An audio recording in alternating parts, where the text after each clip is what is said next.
وَإِن طَلَّقْتُمُوهُنَّ مِن قَبْلِ أَن تَمَسُّوهُنَّ وَقَدْ فَرَضْتُمْ لَهُنَّ فَرِيضَةً فَنِصْفُ مَا فَرَضْتُمْ إِلَّا أَن يَعْفُونَ أَوْ يَعْفُوَ الَّذِي بِيَدِهِ عُقْدَةُ النِّكَاحِ وَأَن تَعْفُوا أَقْرَبُ لِلتَّقْوَى وَلَا تَنسَوُا الْفَضْلَ بَيْنَكُمْ إِنَّ اللَّهَ بِمَا تَعْمَلُونَ بَصِيرٌ۔ اور اگر تم عورتوں کو ان کے پاس جانے سے پہلے طلاق دے دو لیکن مہر مقرر کر چکے ہو تو آدھا مہر دینا ہوگا۔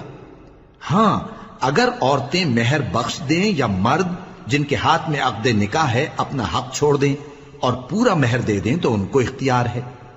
اور اگر تم مرد لوگ ہی اپنا حق چھوڑ دو تو یہ پرہیزگاری کی بات ہے، اور آپس میں بھلائی کرنے کو فراموش نہ کرنا۔